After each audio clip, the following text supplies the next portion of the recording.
Hello, everyone. Welcome to the Star Family Wisdom podcast. We're so glad you're here. If you are new, welcome. If you are tuning in again, welcome back. We are so glad you're joining us in these conversations. I'm Jenna Layden, former Global Vice President for Whole Foods Market and the founder of Star Family Wisdom.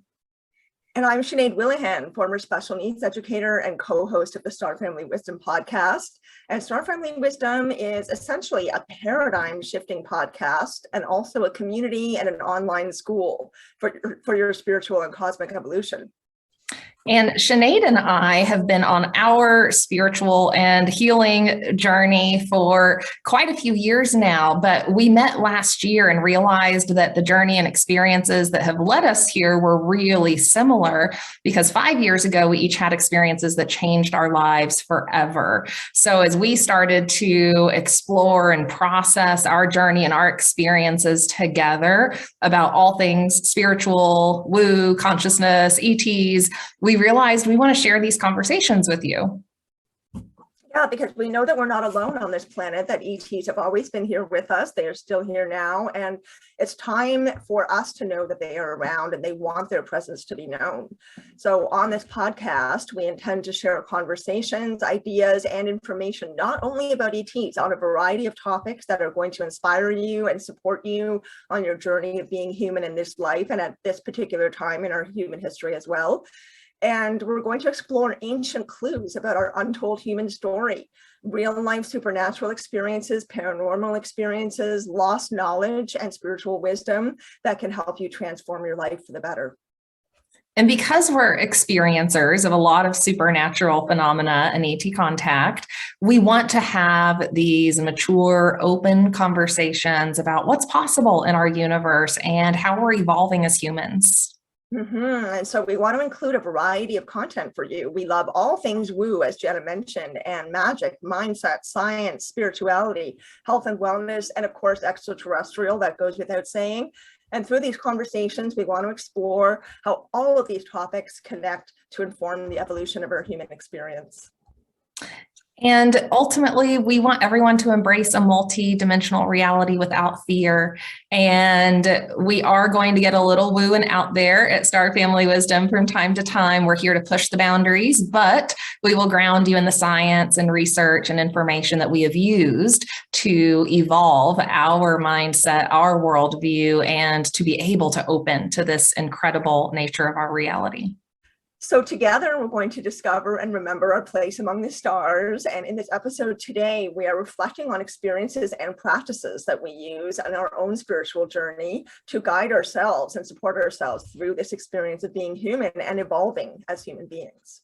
Yeah, so it's going to be all about healing and our process that we've gone through to get to where we're at today and to have embraced everything we have embraced about this multidimensional experience that we can have, when we're in this human body, about ET contact, about, again, how we've opened ourselves to the world of spirit and found wholeness within ourselves. And, that's what we're all here to do. We're all here to be on that journey together. So it's our intention to support you in your healing and spiritual journey, no matter where you're at on that journey, by sharing some of our practices and what has got us here. And of course, in our future episodes, we'll have lots more conversations with guests and conversations between the two of us that explore a lot of these topics further. So today will be kind of a high-level overview of our journey and healing practices. And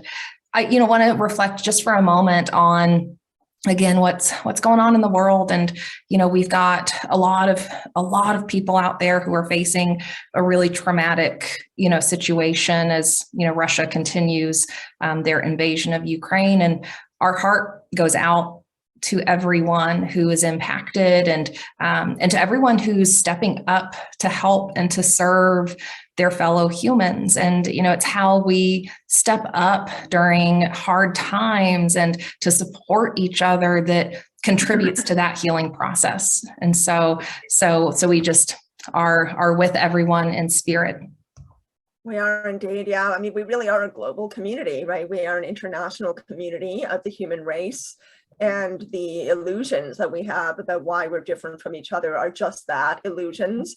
And so Jenna and I want to have this podcast partially to break down things like that, to break down these ideas about what keeps us separate from each other and, you know, what we think is different about each other, and instead focus on the fact that we are all in this collective journey of being human together.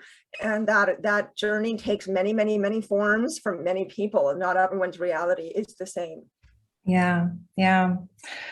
So with that, with that being said, if, you're a young human watching us and tuning in, we are in our 30s and 40s. If you are, at our age or younger, welcome to Earth. Here we are to do this hard work of healing and evolving and moving beyond, these struggles that the human race has faced, over the last few thousand years. So yeah, it's a big journey and a big process to go through as you go down, that process. And again, everyone's journey is different. And, I want to just acknowledge that we're all experiencing different things in our human lives. We've all experienced different traumas or wounds, and we all have a different journey that we're on. And it's really easy when you get, on this path and on this journey of looking inward and outward, right? And starting to identify, how can I contribute, right, to my own healing and the healing of the world? It can be a bit overwhelming, and it's easy to compare yourself to other people. That's been a big part of my healing journey, has been stepping away from that sense of needing to compare myself and needing to be on a particular path, needing to be a particular type of person or be doing specific things to be accepted, to feel worthy. And so, I think as we go down this path and have these conversations, just know that wherever you're at is where you're meant to be, and it's all sacred and it's all important, and there's no need to compare, even though that's a real human tendency we have. It really, really is. Yeah. I mean, normal, as Jenna and I have mentioned on previous episodes, normal is a completely fabricated concept. There actually is no such thing. And proof of that is the fact that normal, what defines normal, it changes, from decade to decade, from era to era. And so, it is a transient and flexible thing, which means that it's a concept that is being created and co-created over time.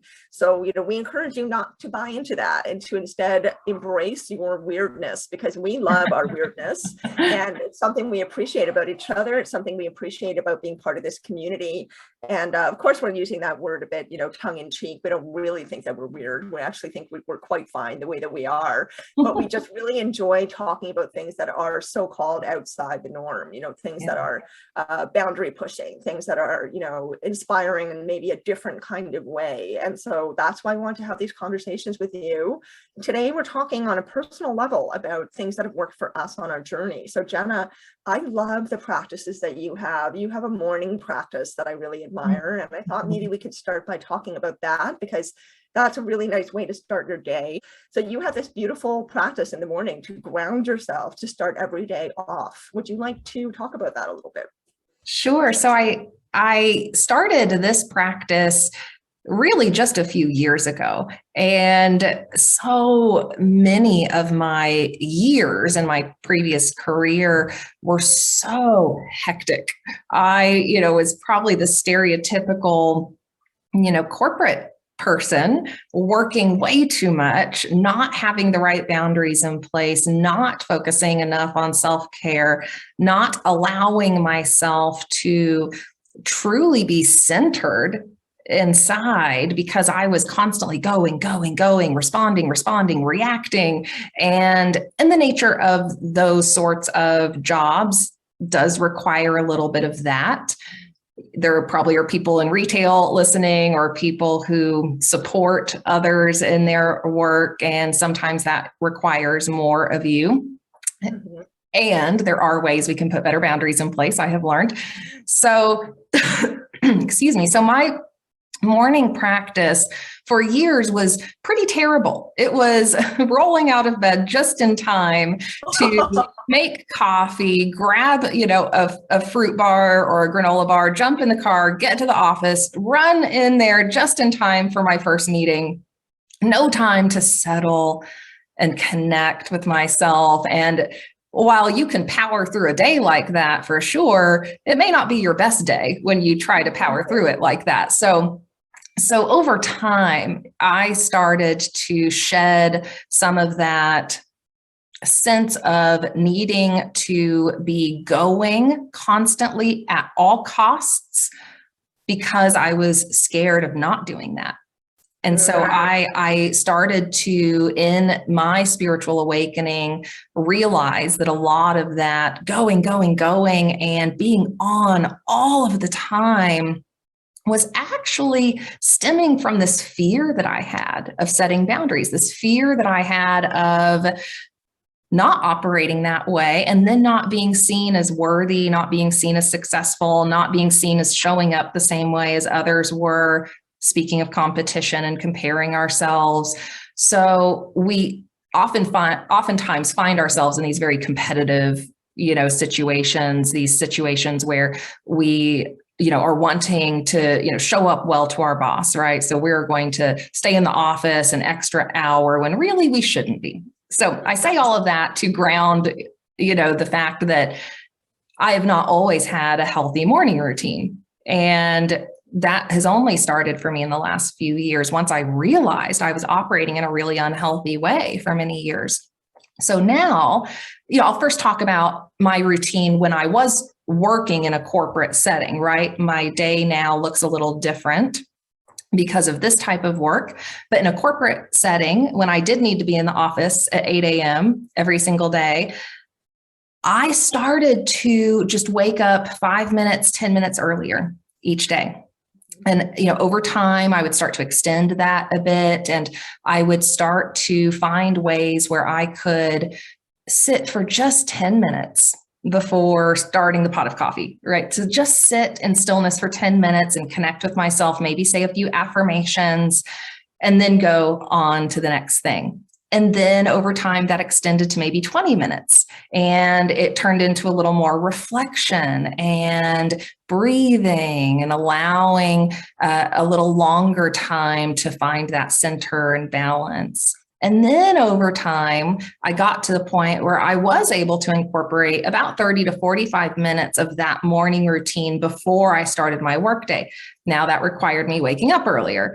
But as you start to just chip away at that schedule and start to just add on that extra 5 minutes, add on that extra 10 minutes, whatever you can just add on little by little, starts to build into a much better way to start your day. And so mine has been this slow build over time. And the practice I also started at Whole Foods when I was in that corporate setting was also forcing myself to get to the office at least 30 minutes to an hour before I really needed to start work for the day, so that I wasn't just rushing into it, right? You end up in a really chaotic mindset when you're just rushing into something without having the time to settle and breathe and maybe get caught up on a couple of emails or reflect on how you want to show up in your first meeting of the day, right? Doing some of that reflection. How do I want this day to feel? How do I want to show up today? What am I bringing, to these situations I will be a part of today? How am I feeling inside, right? When do we stop to ask ourselves that, right? We just wake up and go to work. So even just taking that 10, 15 minutes can be so powerful. Mm-hmm. Yeah, even to do something simple, just like a body scan, just to check in with your body, where you at. And that, I find that very grounding, because we're really not very connected to our bodies in this culture, in this society. It's all about kind of decorating it, but not actually living in it in a very present way. So I just want to touch on what you were saying about gradually adding 5 to 10 minutes. A lot of people, I think, listening to this might think, well, 5 minutes is barely anything. That's a drop in the bucket. How is that going to make any difference to me? But if you're a spiritual practitioner and you're somebody who's maybe reading about quantum physics, for example, then then you know that time is relative, right? Time is something that we have created, and we can also change our experience of time by being present. So just like when we were little kids, everybody remembers when we were little kids, 15 minutes feels like it could be an entire day, or it could be 2 hours.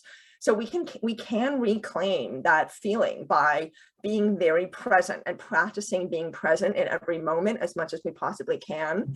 And then our sense of time expands, and that really helps to take off some pressure, right? So we feel like we have more time, even though we have exactly the same amount.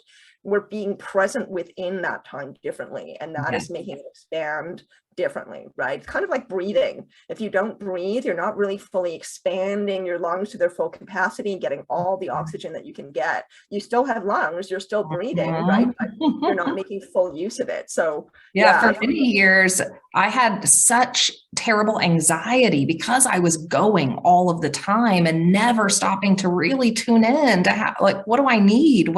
How am I feeling? And when you're in that place, it's very difficult to find presence, to find the now moment. And one of the ways I started to even be able to do this morning practice and just sit for 5 to 10 minutes was in all of those little moments throughout the day, those little 5-minute moments, those little 3-minute moments, mindfully stopping to breathe, mindfully stopping to check in, mindfully stopping to just stop my brain for a second. Maybe going back to a couple of affirmations. And that was actually a big part of my meditation practice that got me to the point where I could even do a morning meditation routine, because I couldn't turn my mind off for a year. I didn't even realize I had anxiety and depression for so long. I think that's true for a lot of people. You're powering through life, right? You're powering through life. Yeah. And also that, there's a bit of it. I think in our culture and society, we have difficulty with vulnerability, right? And if you're someone feeling vulnerable in any particular way, such as what you just mentioned, we're not really supposed to talk about that. We're not really supposed to accept that. We're supposed to say, no, this is not okay. I need to be stronger. I need to do better. I need to do this. And a lot of that is because of the external pressures of the way that we are living. Exactly. So, right, our podcast is all about helping people live differently and being present in yourself, in your own life, in your own reality, because everybody is on their own path. That's another reason that judgment is completely ridiculous, right? Judgment makes no sense. Everybody is on their own path, the best that they can be. So we wanted to help you with that. And Jenna, I was also thinking about, in terms of your morning practice, you like to use different tools, right? There's a few different tools that you use when you're in that place of meditation and starting your day off, being present, checking in with yourself. What do you find helpful to use? Yeah, before we go there, I'd like to actually just back up and talk about meditation and even how do you get to that point where you can have this morning routine and have these tools and have these practices in place, because it did take me years to get to that point. And it's not realistic to expect, depending on where you're at in your journey, it's not realistic to expect that you can just immediately jump into this beautiful 30-minute to an hour long morning routine and meditation session every single day. And it's going to be so peaceful and balanced and harmonious. That is not the reality when you are, in your healing process, right? So I think the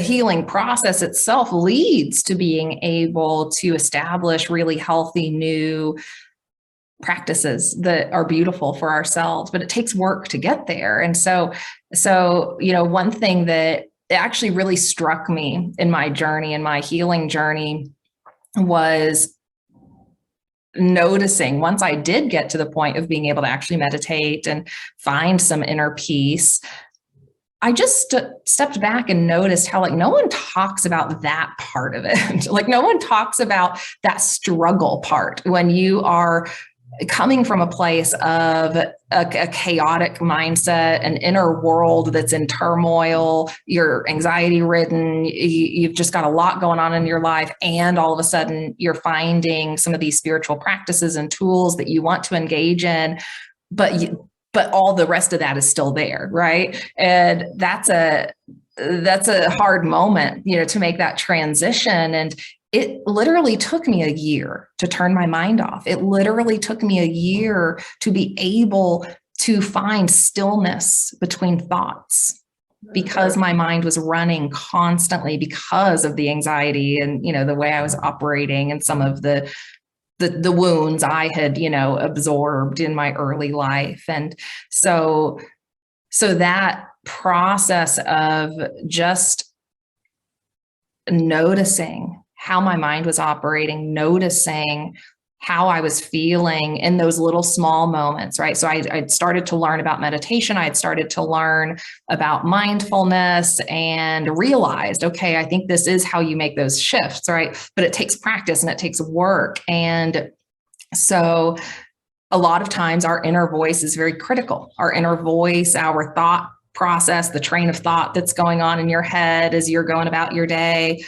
there's a lot happening in there sometimes that's critical, that's negative, that's thinking of the worst case scenarios. And that was true for me for a long time. Even though I was successful in my career and doing it and powering through my days, my inner world sometimes was not so pretty. And so it took a year of mindfulness, a year of pausing and noticing my thoughts and redirecting them every single time, and using affirmations and starting to breathe, right? Focusing on the breath. Because when you're focusing on the breath, you can't be focusing on the mind as much, right? It brings the awareness down. And so there's all these ways we can start to insert little moments of stillness, little moments of mindfulness, and that all adds up over time, but it's work at first, and it might feel like that, and that's normal, and people don't talk about that. They don't. They really don't. I mean, meditation is damn hard. You can't just sit on the ground and, cross your legs and straighten your spine and put your fingers like this, in little loops and say that you're meditating. Like it's all of a sudden it's peaceful and beautiful. Yeah, it just looks like that. It's just the performance of meditating. But actually having a meditative state of mind is really, really challenging. A lot of it is, I so agree with you. Our minds are very, very busy. And often, our subconscious mind is especially busy, and we're not tuned into that. We're not able to hear the subconscious and what's going on back there. We're only hearing the stuff that's at the forefront. Yes. That kind of requires us to function in our daily life. That serves a purpose that way, right? But what there really is so much more going on, and we talk to ourselves in certain ways we might not be aware of. We talk about other people in certain ways we might not be aware of. It's really important to listen to that inner voice. It is very, very active, and also dictates so much of how we behave, how we feel, how we think in our daily life. Mm-hmm. So I was thinking also about how you and I were talking about what initially helped us to be present in a meditative moment. And for me, when I was living in a Buddhist temple, I was living in a Tibetan Buddhist temple for a couple of years. And I thought at that time going to become an ordained nun and devote my life to Tibetan Buddhism monastically. But, and I didn't end up doing that clearly, but, that time there helped me hugely. And one of the things that it helped me with was being present with myself and learning how to start to have less judgment and have less sort of, not less expectations, but in the process of getting to know yourself better, you learn to make your expectations for yourself more realistic and more truly in tandem with where you're actually at and what you can actually achieve, rather than maybe saying, I need to be here based on what the normal standard is, right? Because everybody else is doing this, so I should be able to do it too. So I really had, all these things coming up the first and second and third and many times afterwards that I tried to sit still and meditate. It was really difficult. I kept wanting to scratch my nose or, readjust my foot or, take my socks off or put my socks back on or whatever it was. You just start getting distracted by all these things, and paying attention to your thoughts without getting wrapped up in them, I find, is the hardest part. So my teacher at the time said to all of us that were sitting there at the time practicing together, she said, try to imagine that your thoughts are clouds in the sky. Mm-hmm. So you're looking up and you're seeing them, but you're not attaching yourself to each individual cloud that goes by. You just look up and go, oh, a cloud, and then it passes. And then there's another one and you notice that, and then it passes. So just letting thoughts, like recognizing that they're there, noticing that they exist, having awareness of them, being conscious of what that thought is saying or, whatever feeling it's creating in you, but mostly not grabbing onto it and spinning around with that thought, but just letting it pass by. Yes. And I found that really, really helped me a lot. To this day, I still use that strategy. Oh, I love that. Yes, yes. Like we are not our thoughts, right? That's such an important teaching to recognize and acknowledge, if you're new on this path or coming back to it, right? I think as we reach new stages in our journey too, we then have new opportunities to practice again these things and remember them again for a second time. I've been going through that over the last year. It's like the second kind of awakening that's been occurring. Yeah, you too? Oh, definitely. I mean, it's an ongoing, like this is why I think you and I also wanted to do this podcast, right? We want to represent to people that this is an ongoing learning process. You don't just arrive, right, as if you suddenly become enlightened. That's a word that's overused, in my personal opinion. It's an ongoing journey. We are perpetual students. So we're constantly learning and going, oh, okay, yeah, I got this. But that after a while, whatever you've learned, you need to evolve that and step it up a notch and expand it and get better at it or go deeper into it. So we're constantly reflecting and changing our practice and changing how we do things to get better and better and better. Yes, it's just constant practice, constant, it's not work. Once you are in the practice, it becomes just part of your lifestyle. But that initial stage, right? That initial stage of, changing those limiting beliefs, changing those negative thought patterns, becoming more mindfully aware of how we're operating and how we're feeling.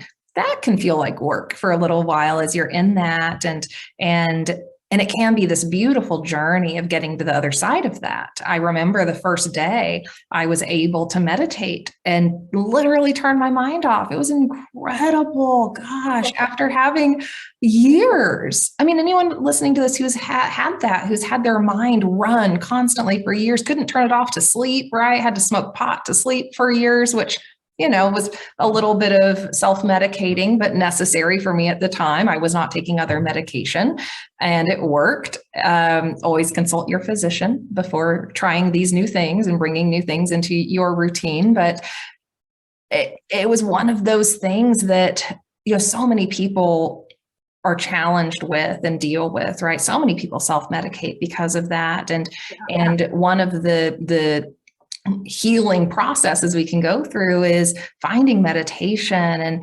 and working on like even cognitive behavioral therapy. That is kind of what meditation and using affirmations and working to reprogram our mind is. It's cognitive, therapy. And so often we do get programmed in a certain way. And one thing I've come to realize is that the brain is very much like a computer.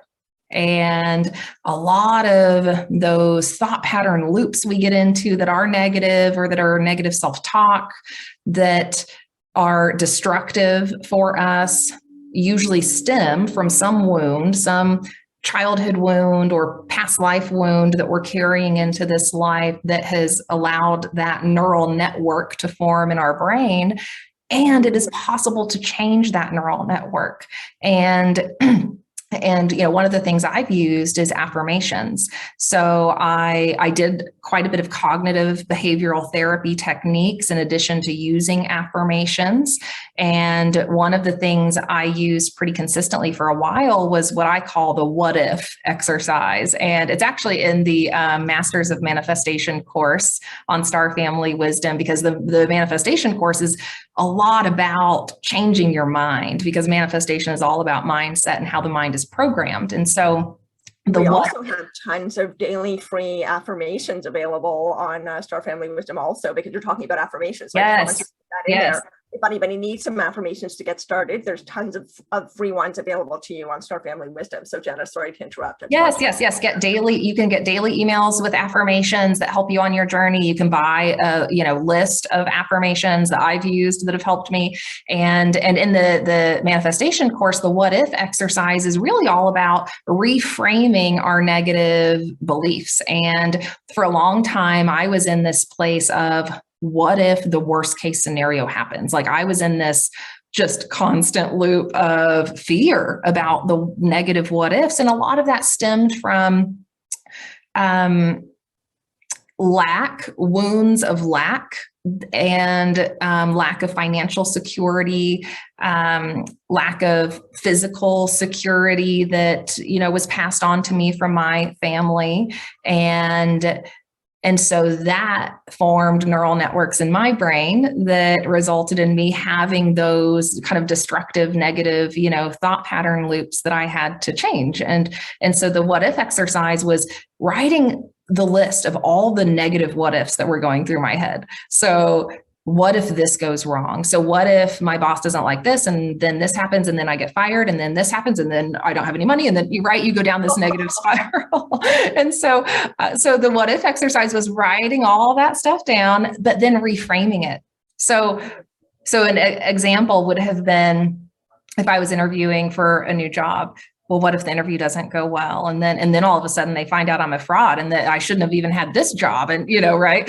So sometimes we go through those things. So it was reframing that to be, well, what if it goes really well? Yeah. And then what if I get a raise? And then what if I'm noticed as being an expert in what I have taken on? And then what if I get another promotion? And then what if, all of these people I'm helping are supported, and then they get to evolve and grow in these beautiful ways? And look at that spiral. That's a positive spiral, right? So we can start to reframe those thought patterns. And that was big work for me. And, most of the time when we identify a limiting belief or one of those negative thought loops that's occurring, that stems from an old wound, that stems from a trauma we have experienced that we can heal from, and that we can, once we look at it from an objective point of view and understand, kind of find the meaning and the lessons and what we can take from that to inform our future, and do that, cognitive and emotional healing work, we can, start to experience some really profound changes. Yeah, I actually really love that what if exercise. I've done that myself. And so I love that you also kind of naturally arrived at that conclusion that, that option is possible for us, because of course, as you and I have talked about previously, and we'll continue to talk about, we always have choice, always, right? We can control what is happening in our mind and in our emotions and in our thoughts. We can influence ourselves. We are the ones in control who are operating our entire system. So it's important to know that there's always choice. And you're kind of reminding me of this. I loved Winnie the Pooh when I was growing up, and Winnie the Pooh is actually deceptively simple wisdom. There's a lot of depth in Winnie the Pooh, which is why there's a series, or maybe there's just one book called The Tao of Pooh. It's very, very deep stuff. It's pretty deep stuff. And so there's one of my favorite ones, which I actually have a little photograph of, and I keep it in my phone. It shows Piglet and Pooh walking along, a path together, hand in hand. And it's a tree beside them, and the tree is kind of semi-leaning over their path. And Piglet, who's always the worrier, right? He looks up at Pooh and he says, "What if that tree falls on us?" Oh, Piglet. And Pooh says, "But what if it doesn't?" And that's it. Like, that's all it says. But what if it doesn't? And I just really love that, because it's so simple. You would read that in 2 seconds and just pass by it just as easily. But there's so much depth in that concept. Yeah. Okay, yeah, you can choose to worry, and you can choose to think, oh my God, what if I go around that corner and a car crashes into me? What if I do this and I get mugged? What if I get on a plane and the plane crashes? We can live like that all the time if we want to. Or we can live in the opposite way. I'm going to go out and I'm going to be safe. I'm going to turn that corner and nothing is going to be there that's going to get in my way. I'm going to get on this plane and nothing's going to happen and I'm going to be fine. Of course, bad things do happen and we cannot control that. But it's important to walk through life deliberately with a mindset that you choose. And you don't want to be just reacting to things in life, which is often based on fear and stress and anxiety, right? And we miss so many opportunities when we are walking through life in fear and stressed and thinking of those worst case scenarios. We then miss the positive opportunities that show up, for us. So that's been a big lesson for me as well, that when you're in that fear state, and anytime you're in a negative thought loop, you're activating your stress and fear response. So, you're biologically, you've activated your sympathetic nervous system, which actually doesn't allow our brain to kind of see things in an expansive, holistic way. We're really shutting down parts of our ability to perceive our reality. And so then we don't perceive the positive opportunities as well when they show up. So it becomes this self-fulfilling prophecy before you know it, right? Yep. Whatever we focus on, we make more of. That is just a fact. I mean, that's proven by science, and it's also proven by manifestation techniques. And so I actually want to go back to meditation for a minute, because I want to kind of branch out on this idea we're talking about within this topic, that everyone's path is individual. Everybody is on their own path. Judgment is ridiculous, because everybody is on their path the best way that they can be with the tools that they feel are available to them at that time, right? And so there's no point in saying, oh, that person's, they should be there, or they should be this, or they should be that. Really, the only should be directed at ourselves, right? And what we need to do to improve ourselves and to become better human beings. So because meditation helps us with that so successfully, I just want to point out that a lot of people might think that meditation is that typical, image of somebody sitting cross-legged on a really comfortable pillow with their eyes closed, and they're in complete peaceful, blissful silence, and there's rainbows and unicorns everywhere, right? But we know that meditation is tricky, it's difficult, it's something you have to practice just like anything else, and make it a stronger muscle in your mind just like anything else. If you're going to go to the gym and work out, you can't just get to your goal immediately after one workout. It takes a lot of exercise to get there. So you have to be committed, but you can try within your commitment. You can try many different ways of doing whatever it is you want to do. So meditation can be done while you're walking. It can be done while you're washing dishes. It can be done while you're lying on the floor. You can be driving and meditating. It's really just about being aware and being still and peaceful in that moment as much as you can be. So you can practice it in many different ways, and then whatever feels most comfortable for you, then you can adapt that one method as your favorite one. If it means that you're sitting cross-legged on the floor, then so be it. If it means that you're outside walking with earphones in, listening to Bach, then that is what works for you. Whatever it is, there is no one right way. There's no one right way, as far as I'm concerned, to do anything. I think that it's all about what works for you, what helps you progress on your path. Yeah, some people find staring at a flower this beautiful, meditative, expansive experience. Some people stare at sacred geometry as a way to meditate. And we have sacred geometry courses coming soon to Star Family Wisdom, so you can do that with us. And there's so many ways, right? It's just about mindfulness, and it's about finding that present moment, like you were talking about, coming back to the now. One of my quote unquote issues from the past with meditation was always thinking about the past or always thinking about the future, right? So we often find ourselves replaying situations from the past because they didn't go the way we wanted them to, or they were painful, and we're just constantly reliving that wound, or we're obsessed about what's going to happen in the future and trying to control that in our mind before it even happens. And what's the point? once you've exhausted yourself to the point of, having spent a lot of time focused on the future or replaying the past, eventually you do start to realize, well, that's really counterproductive, and it's really not serving me because I'm just stressed all the time, because that's all that's doing. It's just activating our stress response and activating that sympathetic nervous system, which is what we don't want to do constantly. That actually affects our biology in really terrible ways. So it is about the present moment. One of the books actually that was powerful for me early in my journey was The Power of Now, which is by Eckhart Tolle. And he's a very well-known spiritual teacher, but that book really helped that sink in, this power of the present moment, and starting to mindfully make those shifts, right? Anytime my mind was going to the past, pulling it back.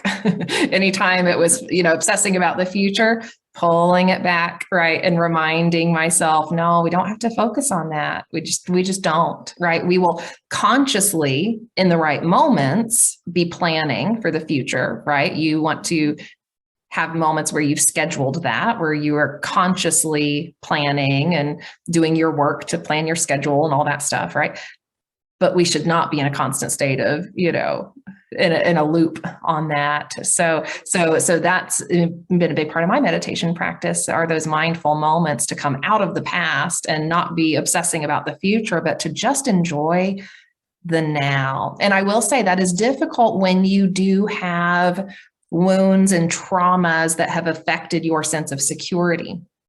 And when we, have these wounds and traumas that occur in our life, that, not only affects us psychologically, but we store that in our energy field. And as we, make these psychological shifts and find, the meaning in situations and find, how can we leave that where it was and forgive and accept and come back into a state of wholeness, now we can then start to, experience more of that present moment. But that's some of the work that's involved in, healing from some of those wounds. There's also another great book we should recommend to people. It's called How to Do the Work by Dr. Nicole LaPera. She is a holistic psychologist and does a lot of work to kind of integrate spirituality and psychological work with people. And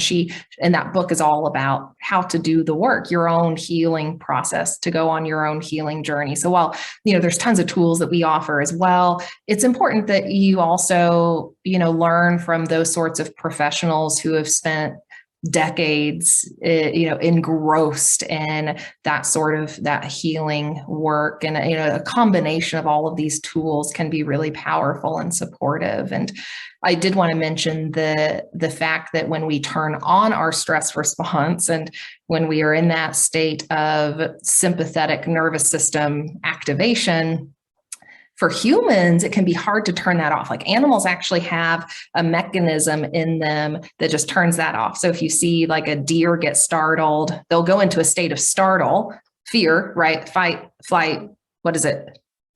Fight, flight, fear response. You'll see an animal go into that response, but then be able to just immediately calm themselves and go back to a state of center, right? For humans, we don't have that just innate mechanism. We have to actually implement a practice to turn off that fight or flight response. And so one of the techniques and tools we have on starfamilywisdom.com are free meditations. And one of those, they're really centered around stress relief and body scan and helping you come back to center. But one of those meditations is the 4x4 meditation, which is a breathing exercise that helps regulate the nervous system. I really, really love that one. I really love that a lot. And I think it's also, we take breathing for granted. Breathing is something that's talked about as being incredibly important in spiritual circles all the time and has been for years. So I'm sure everybody knows this already, but it's one thing to know it on an intellectual level. It's another thing to really practice breathing and feel what that experience does to your body, to your mind. I mean, it really is so significant. It's so simple. It's something our body does automatically. We take it for granted. We're breathing in and out all the time and we're not really thinking about that. But the more we practice conscious breath and also how we breathe, I came into awareness of the fact that when I was taking deep breaths, I thought I was doing successfully, meaning that I was helping all the oxygen transfer to every part of my body. I was really only breathing into my chest and shoulders. Mm-hmm. So my shoulders would go up and my chest would expand, but I wasn't breathing deep into my gut, into my, belly, into the lower part of my body as well. So I was really kind of operating from the shoulders up or the chest up. I was breathing here and I was thinking up here in my head all the time. And I wasn't really connecting to my body. And so, of course, that starts to exemplify, in different things that are happening with your body. The disconnection is going to start showing up and your body never, ever, ever lies to you. So your mind will lie to you, your words can lie, your body will not lie to you. Whatever your body is telling you, it is genuinely the experience your body is having because it's telling you through our sense. It tells us through our senses what's going on, right? So with breathing, I really feel like it's so important to know how to do it well. And part of that is also, of course, as I was mentioning, breathing into your stomach, breathing deep into your body, but also holding it. And I really love that. I love the feeling of taking a really satisfying deep breath into my stomach, And then taking, a few seconds, and that exercise you were just mentioning, it's 4 seconds to hold it. And when I do that, I really do feel the oxygen moving further into my muscles, not just touching them and then leaving again, but really going into the fiber of my muscles and going into the fibers of my body. And it does help me relax more. So it's also how we do it, right? It's not just, it's yeah. Yes. Oh my gosh. For so many years, I would hold my breath, and I didn't realize I was doing that for a long time. When I was stressed, I was just holding my breath, which is kind of terrible for you. Me too. I didn't realize it at all. And I started raising my shoulders. So I still have this practice of raising my shoulders while I'm holding my breath. So I have to remind myself to do it, right? So right now, Jenna and I are telling you that even though we're here, running this podcast and giving helpful tips and stuff, we're still learning. We're still making mistakes. We're still practicing things ourselves. This life is an eternal journey of learning and exploring, being curious, having a sense of wonder, and being open to what's out there that we can use to help ourselves become the best versions of human beings that we can. So living in the human experience inside the body is very important, because our senses are such a big part of why we are human, right? Our senses are an enormous part of how we experience every single thing around us and inside us. So also when we breathe and we take time to be in the present moment, use your senses to feel what your hands are feeling, what your butt is sitting on, what your feet are resting on, how's the temperature in the room that you're in at that time, what are you seeing around you, what are you smelling, and all of those things that are very, very simple, that again, we take for granted, that we don't really have a practice of using to support ourselves. It means that we're not living inside that experience. We're not really using the fullness of our human experience to enjoy all the things that are possible about being human, but also to be able to better face challenges and struggles that are involved with being human. Yeah.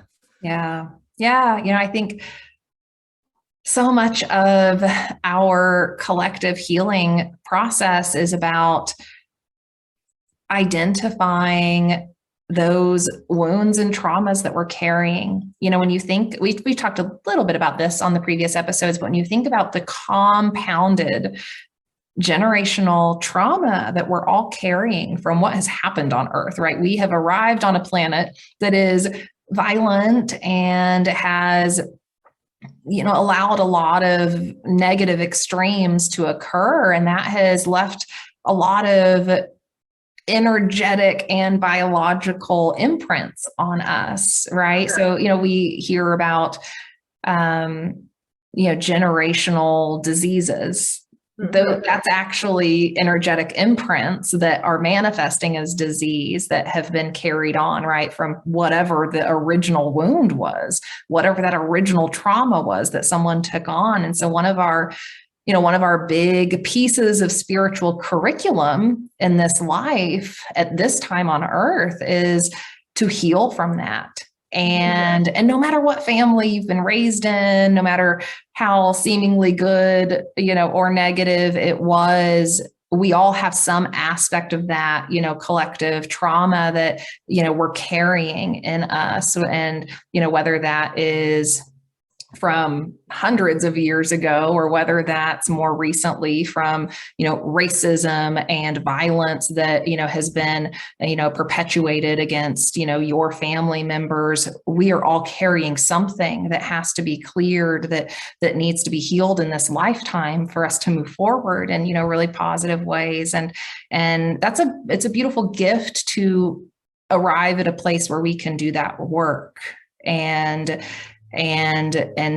give the next generation a chance to experience a different world, and to give these future generations a chance to live a healed existence. Yeah. And speaking on that, because you and I use energy so much as a healing methodology for ourselves, right? We're people who are energy workers. We understand, or we are in the process of understanding how energy and vibration work. And a lot of people think that kind of stuff is nonsense, right? So I just want to point out that, again, how we frame things as normal and how we frame other things as not being normal. Psychology is something that is seen as being normal, right? Psychology has been around in our culture, society for a very, very long time. Therapy takes many, many different forms.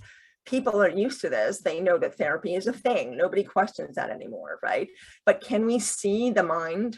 Like, can we actually look at the mind? Can we hold it in our hand? Can we describe what the mind looks like? No, it is ineffable, really. And so is energy, and so is vibration.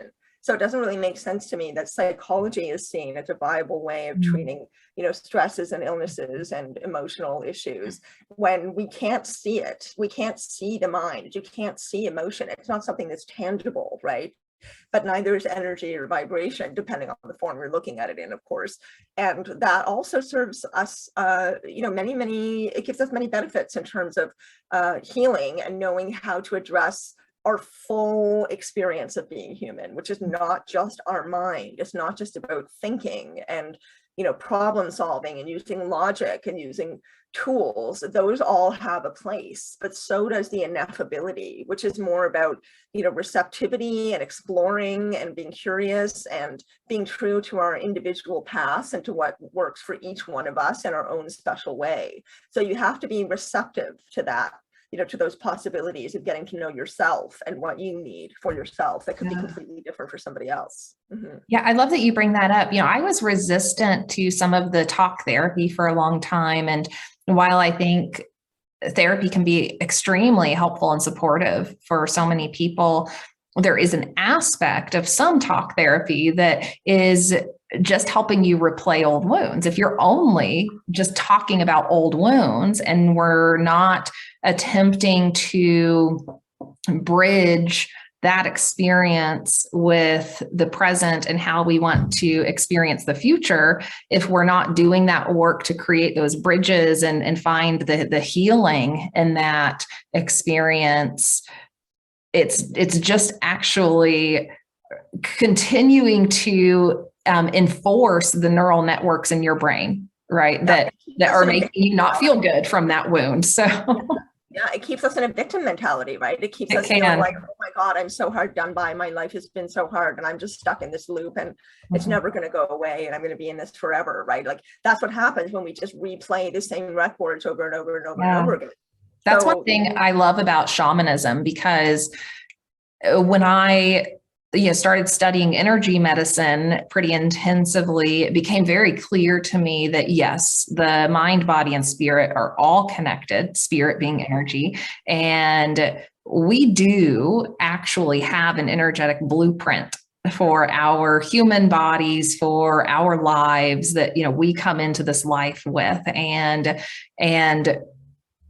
we won't go into every little detail of how it all works in this episode, but suffice to say that energy field is like an information field, right? So it is like the computer program that is running your hardware, and we can change that computer program. We can change the software to inform how the hardware is running, and that's how I like to think of it now. So those, old wounds and traumas get stored in our energy field, and that's attached to our different chakras, our energy centers in our body. And those energy centers affect our physical body in different ways and affect our emotional and psychological processes in different ways, depending on what information is stored in that energy center. And so when we talk about, these traumas and wounds, one thing I help people with now is clearing that at an energetic level, right? So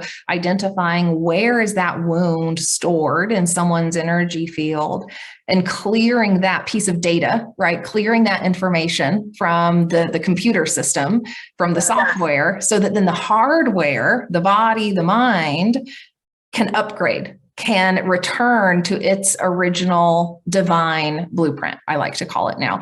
I actually had an issue with the word divine for a long time. We can talk about that. But we have this blueprint that is telling our system how to run, and we can change the blueprint. And so it really does become this, holistic way of tending to your being, to tending to your healing. And so I do think now, knowing everything I know and having done the research and the study, I do believe that our Western medical systems are missing a critical piece of the puzzle. And when we start to heal emotionally, energetically, psychologically, that starts to affect big changes in the body. I've even noticed that as I've healed, as I've done that work to clear those pieces of data that are no longer necessary, right, for me. And I've noticed the changes. I've noticed the psychological shifts. I've noticed the physical shifts in my body.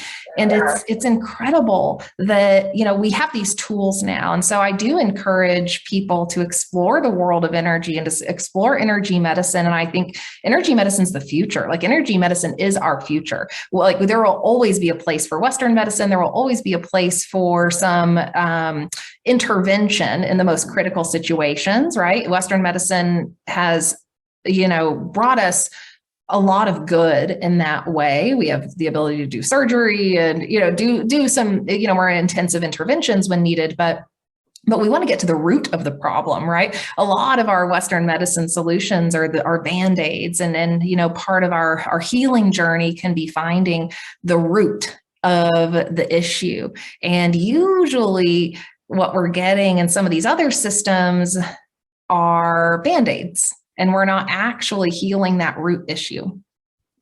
Yeah, Western medicine, I agree. It has many, many, many benefits. I mean, I can say for me, my life would not be the same without Western medicine, because I'm a deaf person and I have 2 cochlear implants, right? So I've had 2 major surgeries done. And if those surgeries were not available to me, and if this technology was not available to me, I would not be able to live a functional life. I would not be able to communicate with anybody. I would not probably be able to have friends. I wouldn't be able to have a job. Our whole world is centered around communication. And if you're a deaf person, you can't communicate the way that the majority of people in the world do. So I just want to recognize, that is my personal testimony. At the same time, I do see the flaws in Western medicine. It's incredibly physical. It's incredibly based on the physical, and it doesn't address the holistic state of the human being. So energy medicine, it is the future, and it's also our past. It has always been around. It has been around for thousands of years in many, many, many cultures and societies all over the world, called by different names, used in different ways, but it has always existed. It is ancient wisdom. Yes. And when ancient wisdom lasts this long and it's still around, it's coming back to the fore in a way right now. To me, that alone, is proof of its legitimacy, the fact that it's been around all this time. So with regard to energy medicine and energy healing, I just want to say something. Not everybody is in a place where that even might make sense to them, right? So if energy medicine is sounding too esoteric to you, I also encourage you to learn about how plastic our bodies really are. And when I say plastic, I mean flexible, adaptable, changeable, right? So the brain is much more plastic than we ever thought that it was. It has greater plasticity, is the more accurate way of phrasing it. And that means that, we used to think that the brain developed and then it stopped at a certain time in our life. And then that was basically it. And whatever mindset or neural pathways we ended up with, those were the ones we would have for the rest of our lives, which would usually be the majority of our lives, right? Now we know that information is absolutely dead wrong, and that we can change our cellular structure anytime we want. And that includes our brain and our brain's neural pathways, which are, of course, made up of cellular structure. So you can change how your brain operates. You can change how your body operates on a physical level. This is science. This is Western science. This is Eastern science. So if you want to know about that, there's a great author named Norman Doidge. He is a PhD medical doctor. He's written a whole bunch of books, one of which is called The Brain That Changes Itself. So if that kind of information lands a bit more securely for you and it's a bit less esoteric and abstract, go for that. Again, whatever works, right? We want to learn all the ways in which we can help ourselves become better human beings. And when I say better, I mean healthier, happier, more fulfilled, more integrated with ourselves, living good quality of life. And one of the ways we can affect that, neuroplasticity in our brain is through the supplements and nutrition we're putting in our body. So this would be a good time to take a quick break and bring you a discount from one of our favorite brands that can support you in that. So, a big part of my spiritual journey has been a focus on my health and wellness and learning about the mind body connection. And we know so much more about our biology and the brain and how we can help the body rejuvenate and stay healthy. So, I've started to become a biohacker. And what that really means is that I'm following the latest science on mind body health, and I'm optimizing my supplement routine and the foods that I put in my body for maximum health benefit. And when we're beginning to focus on our health and wellness, sometimes making all of the changes to our diet can be overwhelming. So starting to take high quality supplements can be a great way to help your body and brain receive the nutrients it needs to perform at its best. And the supplements at Neurohacker Collective are some of the highest quality, well-researched and optimized supplements to support neuroplasticity, which is the nervous system's ability to adapt to changes over time. And the brain has an outstanding capacity to adjust in response to cognitive, emotional, and environmental challenges. And the supplements at Neurohacker Collective have nootropic ingredients, which may support neurogenesis in our brain, which helps our nervous system as it's adapting to the environment around us. So to help you elevate your wellness routine, we're teaming up with the crew at Neurohacker Collective to get you 15% off your first order of Qualia supplements. So follow the link in the show notes and use the code STARFAMILY at checkout to get that discount. And you'll get 50% off your first time subscription order, which in total makes for a huge discount. And Neurohacker makes it super easy to keep up with your wellness routine by automatically shipping you new supplements every 4 weeks. So take advantage of that, so you are staying on top of that routine. And as always, check in with your physician and your wellness practitioners as you're changing your diet and lifestyle and supplement routines. But do focus on your health and wellness. Not only can we see really incredible physical changes, but we can also support our spiritual evolution by focusing on that mind-body connection and what we're putting in our bodies.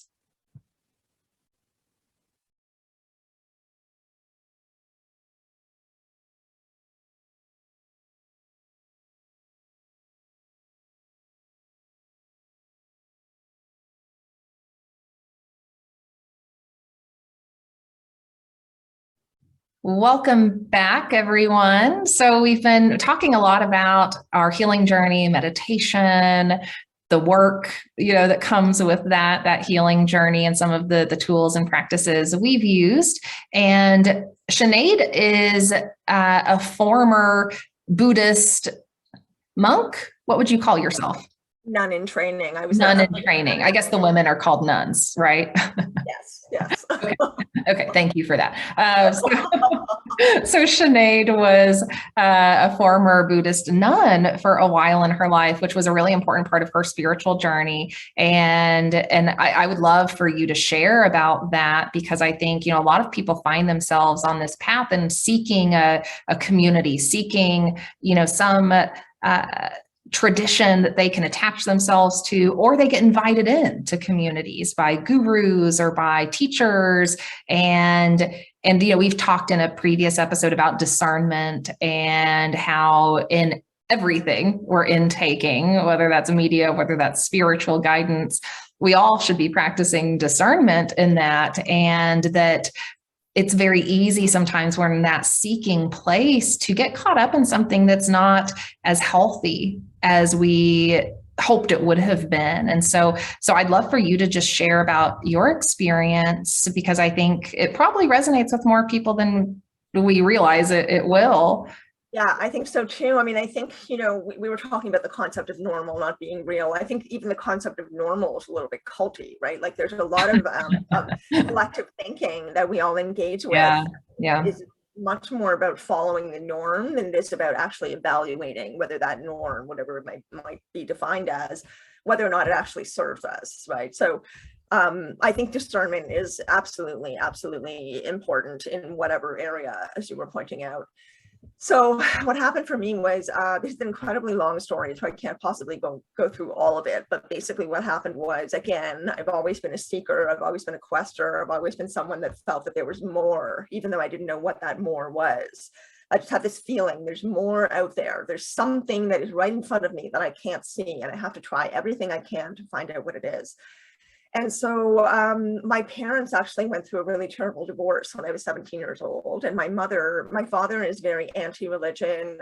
You know, he's somebody who is quite a skeptic and quite cynical about things in some ways. You know, he just believes that religion is only for people who can't think for themselves. I don't feel that way. I think that religion does serve a beneficial purpose for many people. Again, everyone their own path. So I grew up with a father who was very anti-religion and anti-spirituality as well. He thought it was all nonsense, right? So this is not a family where I was really able to be truly myself. My mother is a spiritual person, but she hadn't felt able to examine that while she was married to my dad. So they split up. It was a very traumatic divorce. And then my mother realized that she wanted to try exploring parts of herself that she hadn't felt able to in the marriage. So one of those things was Buddhism. And it was through my mother that I found this temple. And so the temple is in Toronto. And I moved into the temple. I left university. So I started going to the temple when I was 17, learning here and there. You know, gradually I was very skeptical, but I was still looking. You know, I needed something.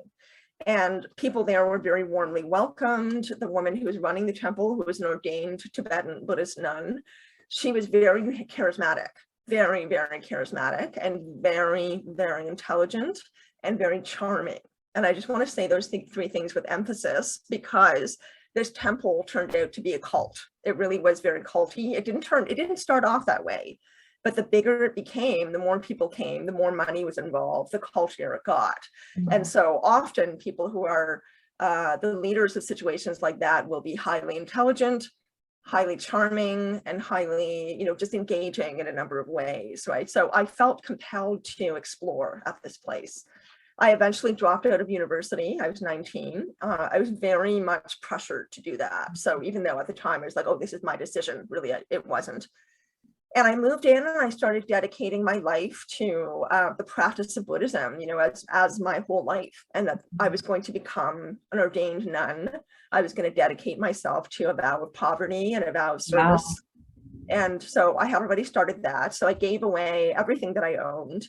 And I shaved off all my hair, and I stopped wearing makeup and jewelry, and I started dressing androgynously, which is what we were all supposed to do, right? To make ourselves, it was much more about expanding consciousness and developing your spiritual life than it was about sexuality or your body or whatever.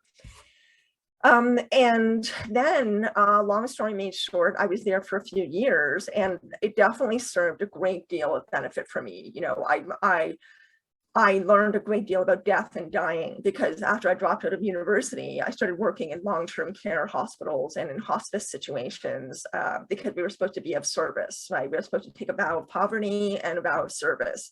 So I did take those vows, and I still keep them to this day. You know, you don't have to be an ordained person to keep vows like that. Vow of poverty, not so much. A vow I was going to ask you, like, what do you think about that now, right? There's a lot of people who think to be on a spiritual path, there's like this or even, you know, in certain religions, there's this necessity to deprive yourself and to struggle and to be in a state of lack. What do you think about that?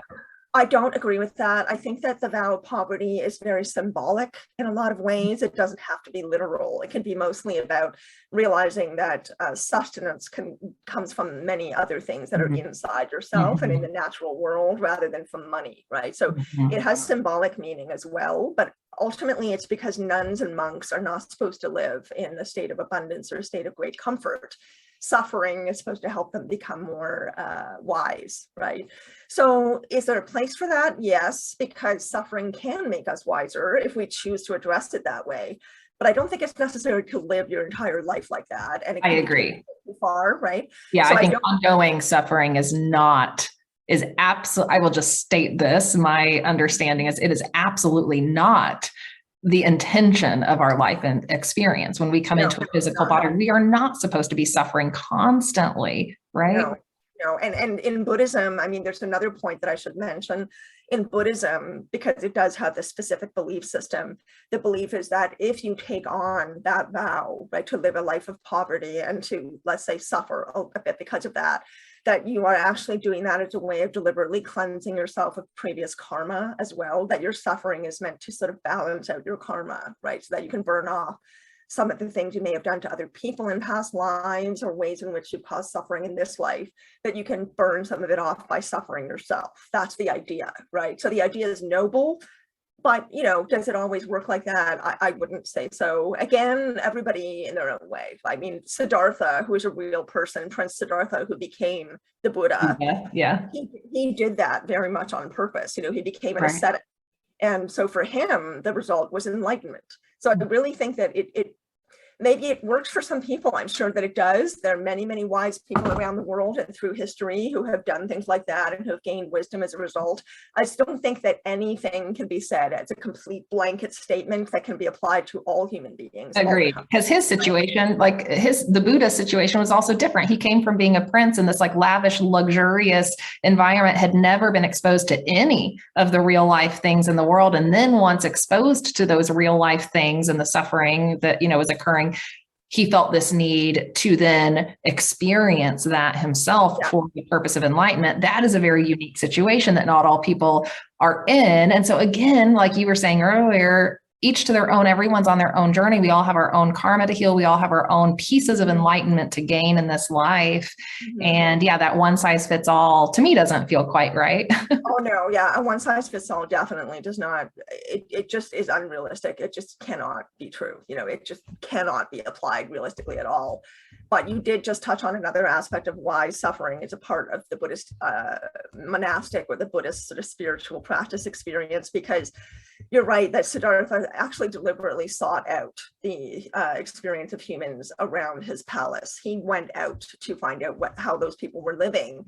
And this was in India. And, you know, again, he was a real person, just like Jesus was. And so he was clearly a bodhisattva initially, right? Someone who was incarnated on this earth to try to help others. And then he succeeded because he spent his life deeply in this practice of trying to understand, what is all of this for? You know, what are human beings here for? What is our life for? What is all of this? Like, why am I in a body? You know, how come I feel like my mind and my body are two separate things? What is going on there? So he explored all these different things that he felt instinctively and ended up becoming an enlightened person. And here we are, you know, eons later, still talking about him. And this is still a practice that is used by people all over the world for spiritual fulfillment. So just like every spiritual practice, every religion, they can be twisted. Human beings are flawed, and some people take advantage of these systems to try to manipulate other people. So it turned out that the woman who's running this temple was like that. So after a while of being there, learning a great deal, you know, learning how to meditate, learning that suffering can lead to a greater sense of compassion for others. That's what I meant to say that you touched on about Siddhartha. And that does have a purpose, right? If we look at our own suffering rather than, oh, poor me, but, you know, look at it like, well, this is an aspect of the human experience that is shared between everyone. Everyone suffers. Everyone has challenges and difficulties. And so if we recognize that, we can have more compassion for other people, right? It's not just all about us and our problems. So in any case, jumping back to the temple, this woman who was the ordained nun running this place basically got crazier and crazier. That's the sort of simplest way I can put it. She became more power hungry. She was getting abusive with people. There was some financial stuff going on that I felt was kind of fishy. And I started to really feel like, you know, maybe I should get out of here. So then I had a major surgery for endometriosis. It was my first one at the time. I've had 3 surgeries for it, but that was my first one. And I came back from the hospital and I proceeded to get a lecture that went on for 6 hours in front of everybody who was living there, because it was a communal living situation. Oh, no. Saying to me that I should have had a full hysterectomy. I was 21 at the time. I had should have had a full hysterectomy. And, you know, if I was really dedicated to becoming a nun, I would have done that. And the fact that I didn't meant that I wanted to manipulate the men in the temple. I mean, my God, come on. Yeah. So I sat there for those What 6 hours. is that? That is insane. Well, it's typical of a cult leader, right? It's typical of a cult leader. That's how they start to control. At first, it's all love and come in and, you know, we're community and family. And then eventually it gets more and more abusive, right? Or more off the rails.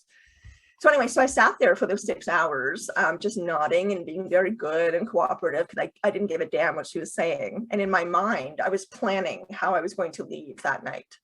So again, I had just had this major surgery. You know, I wasn't supposed to be lifting anything heavier than 10 pounds.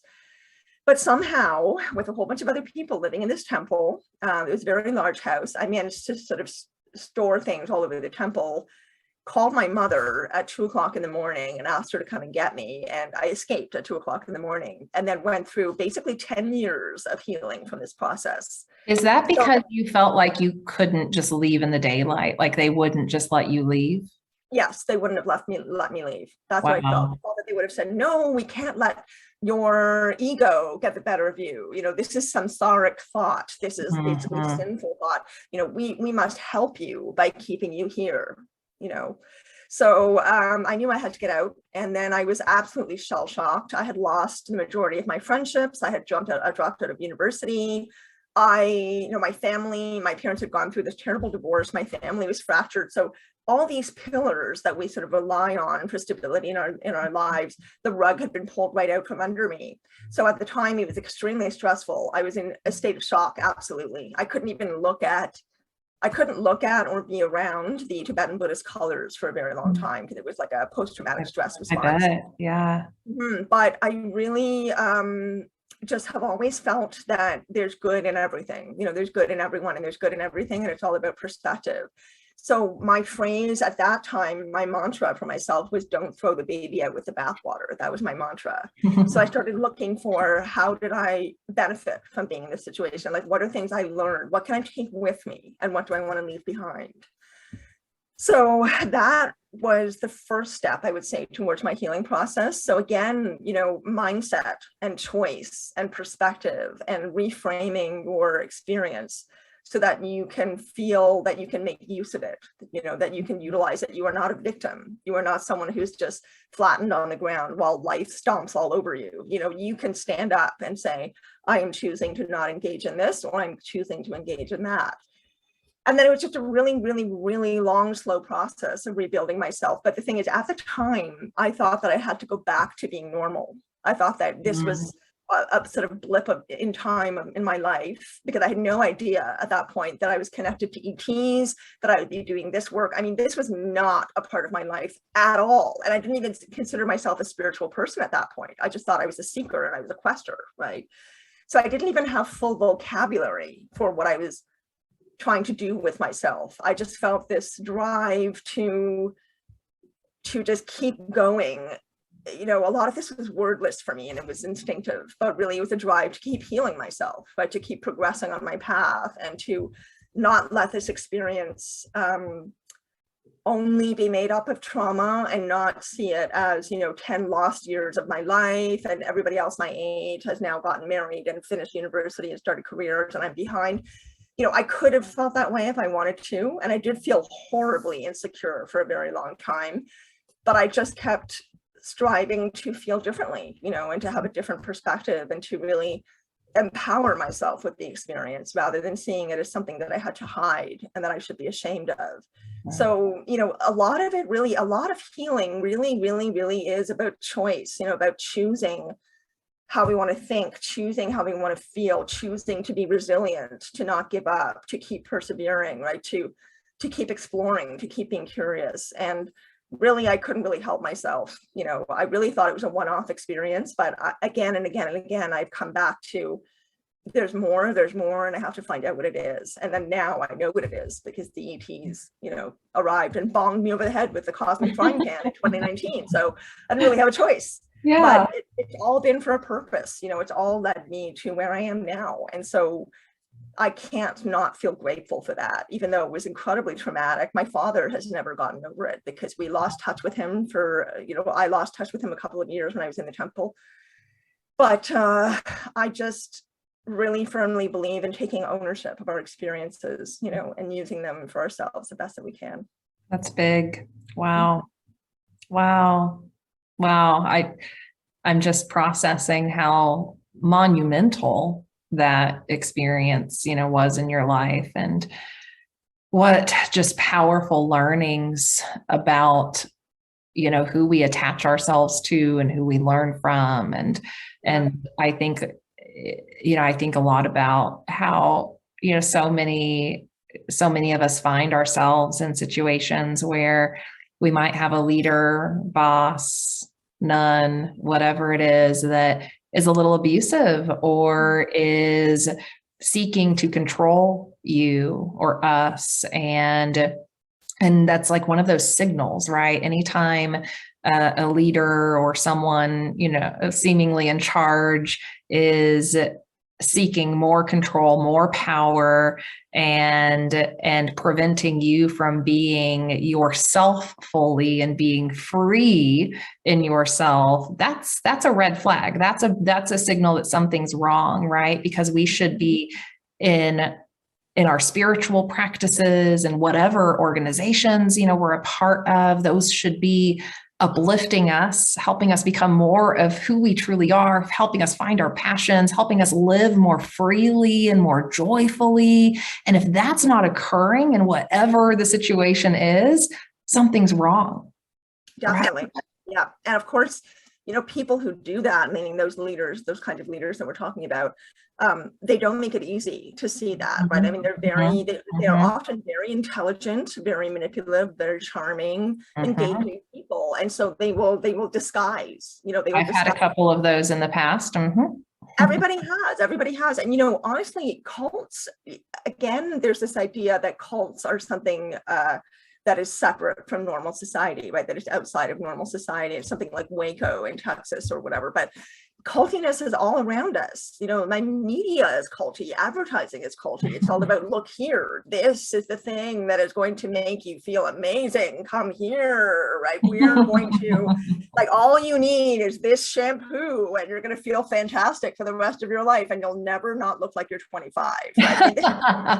This is very culty thinking. It's all you can get that shampoo. You can get that shampoo on Star Family Wisdom. I'm kidding. Let's just make our own Star Family Wisdom shampoo. I think that's what we should do. Cosmic. Really hardcore. Cosmic conditioner. It might be too much. That's too extravagant. We're supposed to suffer if we want to get some wisdom done. Oh my goodness. Oh my goodness. Wow. It's a big topic, so again, critical thinking, discernment, and also being in touch with yourself. You really have to sort of, whatever's coming at you, whatever someone else may be saying, or something you've read, or something you see that makes you go, I might want to try that out, or I'm curious about that. You want to check in with your gut, right? Whatever your body is saying to you about that thing, it's not going to lie to you, right? So I find that relying less on our thoughts, which can really deceive us, and are often from our conditioning, right? And our conditioning is not true to our essential human nature and our intergalactic nature. I want to emphasize intergalactic because we are not only citizens of Earth, we are citizens of the universe. That's something that you and I are talking about on this podcast a lot, because ETs are real. So, it's just really important to think about it as always a process that is expansive if we choose it to be that way, right? If we choose to take ownership of our lives and we choose to explore with groundedness and with intuitive wisdom and with thoughts and logic as well, like all of it has to come into play. It's a balance. Yeah.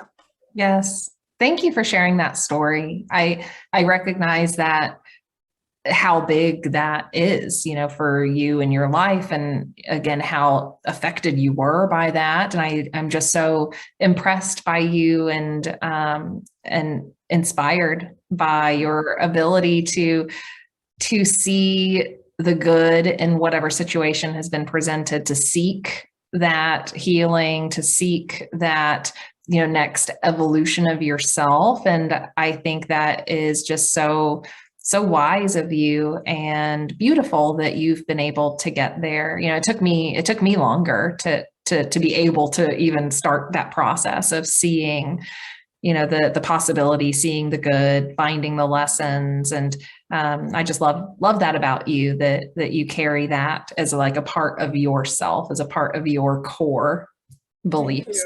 Yeah. Thank you. I think also, that I kind of set myself up to have to live like that.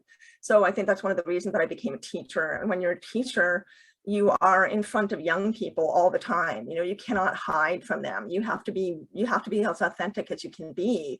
And you're trying to help them feel empowered, right? You're trying to help them find who they are in life and, their footing in life and what their skills and abilities are.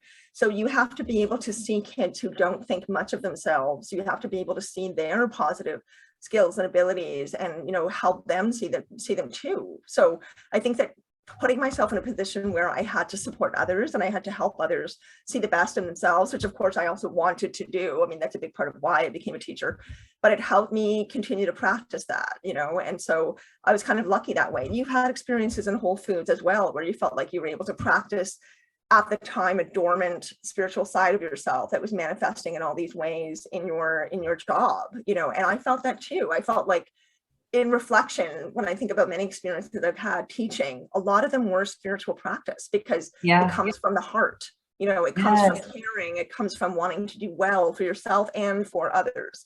And so, our spirituality can be applied in so many different ways in our life. It's not just about holding up in your perfect meditation cave and, donging your crystal bowls and listening to monks chanting and then you're going to be fulfilled. Like, it's integrated. It has to be integrated. Yes, it's with the rest of your life. Yeah. Yes, it's about putting it into practice in real life. And that can be such a healing part of our journey too, right? As we again identify those wounds and things we've been through that really affected us and hurt us or programmed us in ways that made it so we couldn't be our true selves. When we find that, when we recognize that and can start to heal from that, then it's our job to help others heal. And it's our job to help create an environment and a situation where we can all flourish and thrive. And like you said, those years at Whole Foods before I knew I was spiritual, part of my internal drive was just about, how can I make this better? How can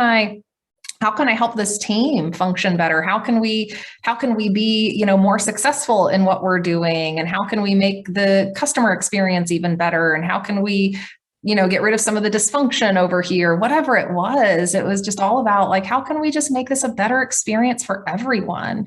And I think ultimately that's why we're here, right? We're just, we were born onto a planet that's sick. We're born onto a planet that has a lot of issues to fix and solve and heal from.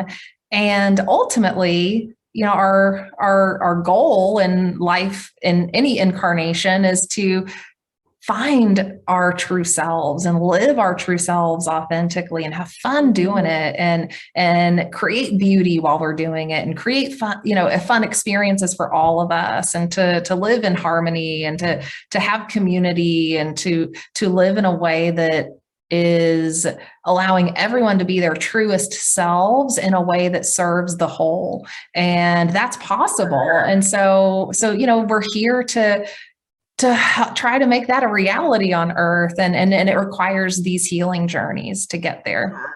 Yeah. And I want to speak to that right now, because one of my favorite sayings is happiness is a journey, not a destination. Right. So even though we may not see this wonderful way of living in our lifetime, that actually doesn't matter to me as much as the process of striving to get there, because in the process of striving to get there, we are constantly improving. And that's really all we need to be doing, is constantly improving and, going up the steps, one step at a time, up and up and up as much as we can. Of course, like Sisyphus and the rock, we might be 2 steps forward, 1 step back. But, then again, it's all about perspective, mindset, being resilient, and reminding yourself that you're not, even when things feel totally hopeless, and I have been there more than once in a place that felt totally hopeless. If you don't give up and you expand your perspective and you remind yourself that you are a grain of sand in the universe, there's so much around you that you can use to support yourself. And, I really did not understand that. I felt very kind of angry, negative, alone, all that stuff for a very long time. And it's through practice, one foot in front of the other, not giving up, plodding along through the muck. Right. That's what it felt like for a long time. Yeah. But then you get these little breaks into the light, and that's what inspires you. You have moments of wisdom, you have moments of realization, you have moments of joy, and those become more and more frequent the more you keep going. Yeah. The universe will start to support you on your healing journey, right? It's a truth I know now, that once we start to open ourselves, we start to seek, we start to ask for more. We start to set intentions for healing. Those opportunities and situations will start to pop up that allow you to start to move forward on that journey. But it does require that next conscious choice and continuing on the journey and putting one foot in front of the other. But the universe does swoop in to support that process once, that intention has been set. It's pretty incredible how it works. It takes some time, but it's pretty incredible. It is incredible. It really is incredible. And I find that is something you can only say to people who have also experienced that, right? So we want to encourage everybody to go for that experience and to really just do whatever it is that feels right to you, to push yourself a little further into the experience of your wholeness as a human being and as a member of the intergalactic community that we are all part of. So, don't forget, listeners, we always, always, always are constantly creating our own reality. We are constantly creating our own reality, and that, own that power that you have, because we all are far more powerful than we realize that we are. And ask for that support. As we start to acknowledge how the universe works, and we'll get into more of that, in future episodes, but as we start to acknowledge that the universe is alive, it's intelligent, it's conscious, it is interacting with us, we can start to work with our reality differently and for the purpose of our healing, and ask for that support, ask for the universe to deliver what will help us and support us. And it's probably no coincidence that we're all here together having this conversation now. So, so head over to starfamilywisdom.com. We have tons of free resources for you. We talked a little bit about the daily affirmation emails that can support you. We have free meditations. The Raise Your Vibe challenge is free, which gives you a lot of good tools and practices that you can use. We get into the morning routine in that challenge. So setting yourself up for success and how you're going through your week. And follow us on YouTube, like and subscribe. You can check us out on your favorite podcast app. And we're with you every Tuesday and Thursday. We launch new episodes. We do indeed. And also, if you'd like to get some beautiful images, some expansive images, some beautiful quotations, things to help you with your mindfulness and with being centered and your healing, go to Star Family Wisdom Podcast on Instagram and follow us on Instagram. And we'll be creating beautiful posts for you to inspire you and encourage you on your journey, just like little pebbles that we're dropping in the water for you to catch, just little things to brighten up your day. So you can find us on the website, on the podcast, on Instagram, on Facebook as well. And we are just so happy to have you here with us to be sharing these conversations. And as always, Jenna, I just adore you. And I'm so grateful to be doing this with you. It's a wonderful experience. Me too. And we'll be bringing y'all some fun happy hour episodes in the future. So, we drink wine a little bit here and there, but we don't drink as much as we used to. So we're going to have some non-boozy, fun happy hour chats that we'll bring you into, and some fireside chats with friends in the community. So it'll be so much more than just this very soon. So keep tuning in. We're excited that you're here with us. Thanks so much, everyone. Bye for now. We'll see you next episode. Bye for now.